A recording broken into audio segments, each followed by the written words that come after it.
not that many foragers right now. You got those fat bees in the colonies that are, you know, they plan to stay there all winter long. So, I don't know. Let's keep going. I like that. I like that. I like how that's looking. Let's try this next one. See how much syrup they have left. About half full. These a little bit cooler than average temperatures have the bees like, I'm good. No syrup, thank you. Let me go ahead and cover the Vivaldi entrance on this one.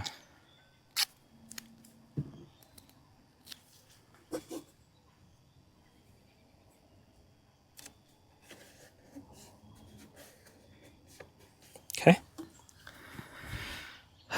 We need to cut our hole in our fondant.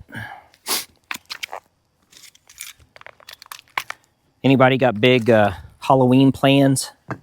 I took my 3-year-old daughter to a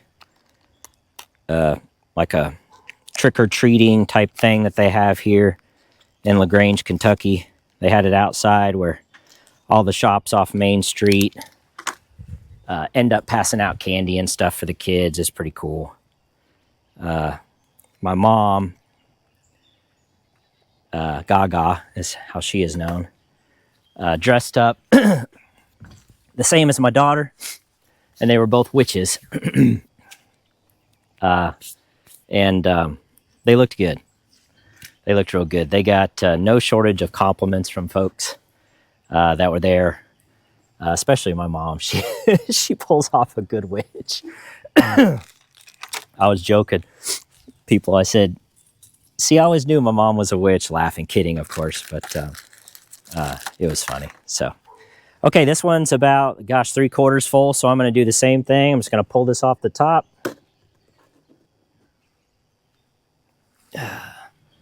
Bees are coming out to investigate a little bit, but I just want to set this fondant right on top there.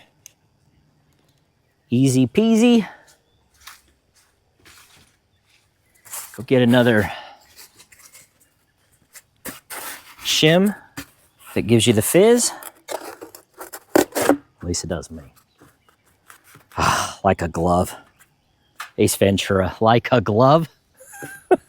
I told you guys I'm a dork, so yeah, just if you watch this channel, you've been forewarned. You get a dorky engineer commentating all the time. So, okay, Reflectix and foam board goes next. Reflectix.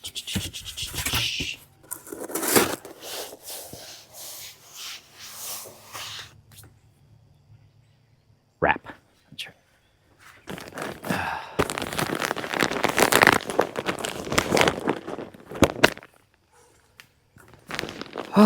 So who all is ready for Nobby? I think Cayman hates it when we call it that, by the way. Who's ready for the North American Honeybee Expo? I am. It's like a bee nerd fest, isn't it, guys? That's as good as it gets for some of us. All jokes aside, Cayman's done. His wife, Laurel, I think it's Laurel, have done a great job with this with that expo. Since its inception, really good job. I think I need to move that down just a little bit.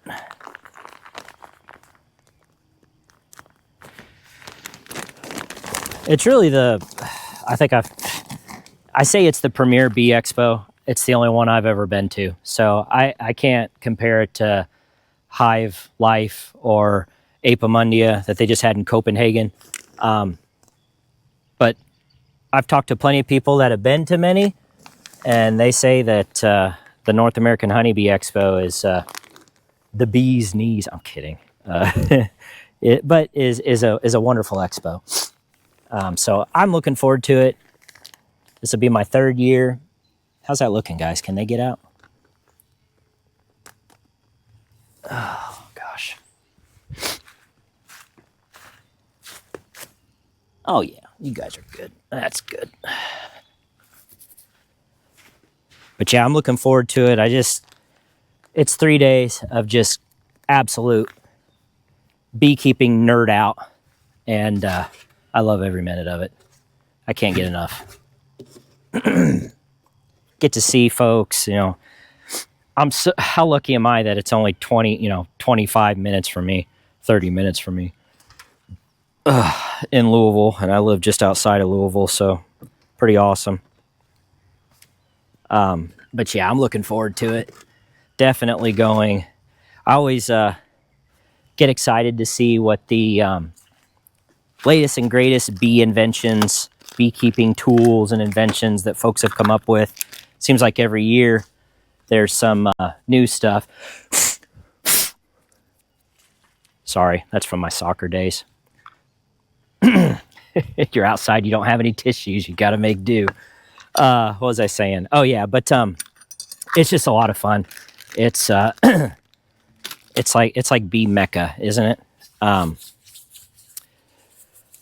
Okay, so let's keep going.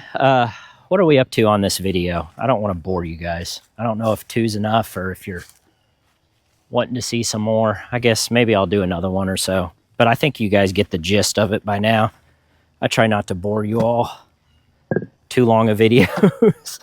But this is literally rinse and repeat 22 times. Okay, so yeah, and that one's really full. They're done taking syrup. They're done. Once we get get like a little bit of a warm snap, I could see them start to take it again. I'm going to set it out. And there may not be a whole lot of robbing until that weather gets warmer. That's for sure. I don't know. I don't know.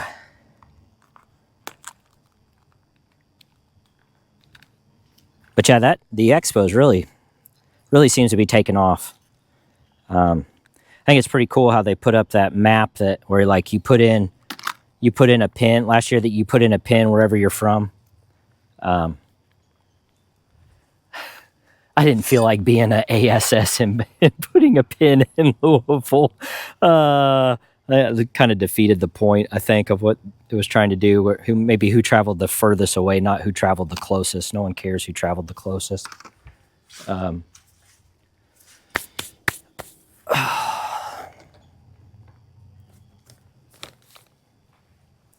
Okay, let's pull this off. Maybe set this one next to that one.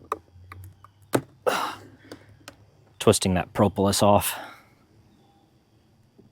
Hi, girls. You all ready for your winter nap? It's just a joke. I know that bees don't hibernate.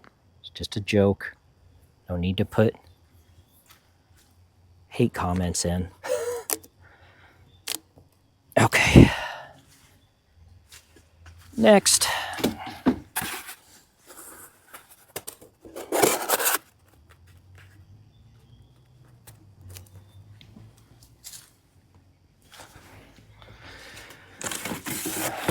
Tell me to go away is what she was doing. To wish you could just tell him, I'm here to help. I'm here to help. Don't hurt me.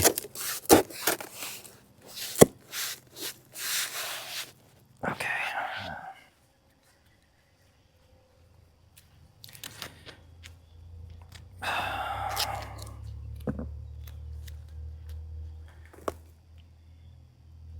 Curious if any of you did go to the Apimundia in Copenhagen. I think I saw some folks from Better Be there. I think Dr. Peck was there. Some other folks. Pretty envious. Seems like it'd be a really cool and fun time. Those of you that have been to both, let me know in the comments how they compare. I have no clue. I saw stuff on Facebook and social media, but without really having been there to get a sense of it, I have no idea. Bee support. Oh yeah, these do come in 10 frames or 8 frames. I also think they come in different heights. So obviously, you know that I pretty much deal exclusively with, not pretty much, I do deal exclusively with singles. So of course I just got the ones that are meant to fit over a single and maybe a medium. but you can see that it's really just covering a little bit more than a single, which is perfectly fine by me. But I'm sure they make these for like doubles, which would be a lot taller. I mean, surely.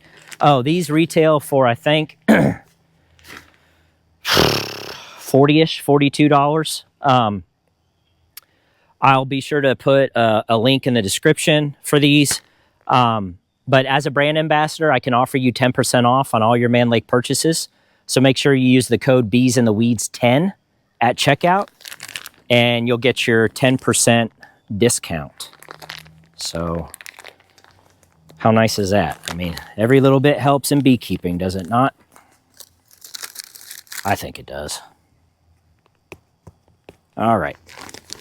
And you all are going to tell me why this is a stupid idea, right? And I'm going to learn, and we'll be better beekeepers because of it.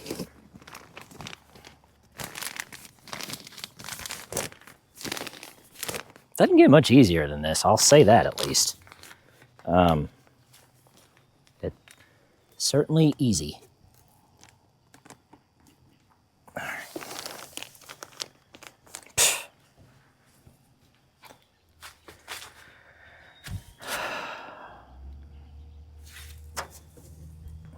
It's like, where did I put that inner cover? It's right in front of your face, idiot. All right.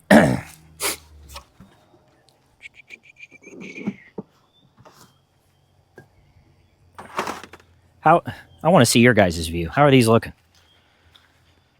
Oh, man. Dare I say those are looking, wait for it, cozy. I'm in a mood today. I will tell you, I'm in a good mood. My Indiana Hoosiers absolutely curb stomped UCLA today. I mean, woo, that was supposed to be a close game, good game. We beat them by 50, 56-6. It wasn't even close. Now, I'm crowing a little bit because Indiana is literally the most losing program in college football history. So, I have been an IU fan my entire life. My mom went there. My wife went there. I grew up in an Indiana household. Grew up in Columbus, Indiana, which is 40 minutes east of Bloomington, where IU is. So, I have many decades suffered as a longtime IU fan. So these past 2 years, I've had to pinch myself. And the fact that we're number 2 in the country and we're beating the absolute brakes off teams, yeah, I'm going to crow a little bit. I'm excited, you know, so sue me. It's just freaking awesome. And I don't... Listen, Ohio State is looming for a Big Ten championship. Big Ten should be called like the Big 18 at this point. And so I don't have any illusions that, you know, we're going to beat Ohio State. That defense is nasty. And it's one of those, I'll believe it when I see it with Ohio State and with beating Ohio State and Indiana. So, but call me cautiously optimistic. How about that? I like what I see. Like what I see. Team's looking really good. All right, enough about football.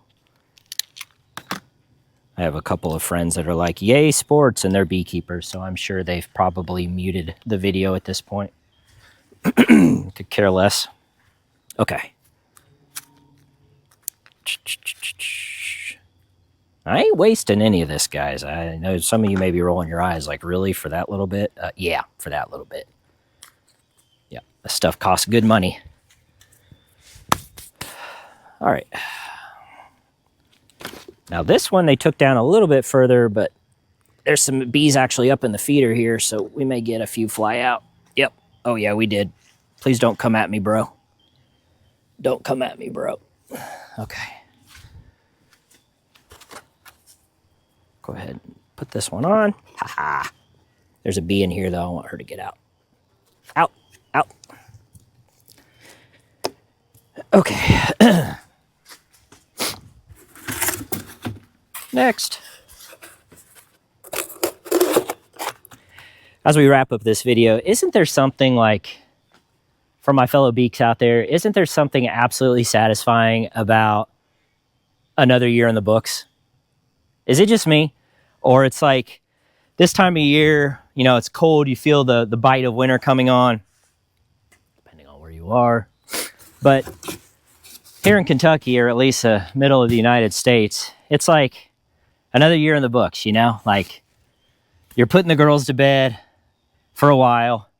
You know that you've got your winter work still, you know, you're cut out for you. It's not like you're, you get to not think about bees for months on end now, because this is the time when you go in your shop and you start fixing everything that you've been putting off. But just to have another year under your belt, I'm not going to get all sentimental on you, okay? I like to reflect on kind of the year in general, compare it to other years. Excuse me. This year is the first year I had winter losses. So that was humbling and sad, but also inevitable. I don't care if you're Teresa Martin, who, you know, would say, you know, kind of brag that she didn't have any losses, kind of like I did. Guess what? You will eventually. But that doesn't mean we don't stop trying to improve and do our best to try to help our bees through winter, which is why I am modifying things throughout the winter time, because I did have my first losses, you know, this year. Well, how the hell did that happen? Oh, that's a bee that, okay, I see. And that's fine. It happens, right? And so, but I like to reflect on the year. Because of that, my 18 colonies that I took into winter, only 9 came out. It cut down, obviously, on the amount of honey that I was hoping to be able to harvest this year for my customers. I'm very grateful for the harvest that I did get. It was very similar to 2 years ago's harvest. So things certainly could have been worse, don't get me wrong. I'm hoping that I get all of these colonies, all 24 of them, through the winter, and they come out in the spring of 26, just absolute gangbusters. That would be awesome. That would be the utopia, like my old boss used to say. But we'll see what God has in store for us, and we'll see what Mother Nature is going to whip up this winter. I would say in general, the fall wasn't much of a flow. We did get a little flow, so we can't say it was nothing. But yeah, it wasn't a super hot summer. It's not, as a matter of fact, it rained well into the summer, longer than I could remember. I had green grass. This is always my gauge. I had green grass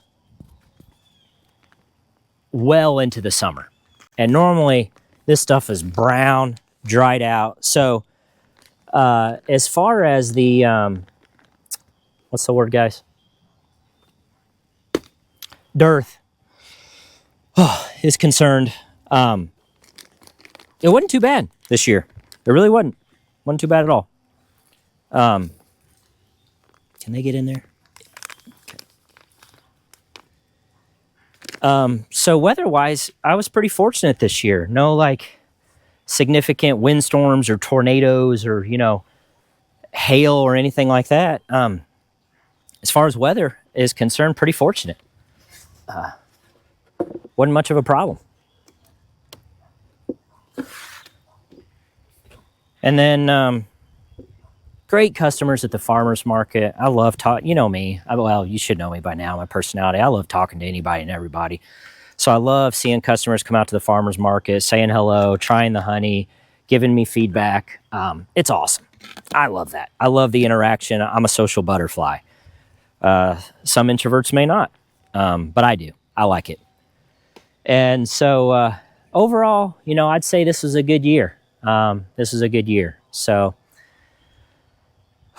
it's just always kind of rewarding. You know, you look back at the end and And I went from 9 colonies to 24 this year through the help of some good friends and some swarm catching. And dang, that's pretty good, you know? I mean, that's pretty good. They look healthy, doing good, mite treatments. So what more could you ask for, right? All right, so the syrup that's here, I'm going to go over to my little semi-feeding station over here where I have that pallet. I'm going to open feed, set those out away from the colonies here. And I don't know, it might get consumed, it might not. But these colonies are good to go. I guess the last thing I technically need to do that I haven't done for you all yet is officially weigh each colony. Maybe take some notes on that and see which ones are ready for winter. If not, I mean, they're on their own at this point. I mean, they're not taking syrup anymore, so this is it. I've got emergency feed on there through the fondant if they need it. If they don't need it, they're not going to eat it. So be it. But we're done with syrup. So I've done everything I can do at this point. Weighing the hives would really just be out of morbid curiosity, which I do have. So I may still come through and weigh the colonies just to see where they're at. But yeah, I think that's it. So this is kind of how I am wrapping up the year, no pun intended, with these bee cozy wraps and getting these colonies officially 100% boom. They are in winter mode. I'm not going to touch these colonies anymore for the rest of the year other than to open this up and check to see how they're doing with that fondant and if they happen to need another one. Last year, I did not have to replace any of the fondants. Some ate through the vast majority of it. Some didn't even touch it. And that's what you're going to get. So anyway, that's it for this video. I really hope you guys liked it. Please give the thumbs up if you did. It really does help me and the channel. God bless you and your bees. Have an awesome day, and I'll see you guys on the next one.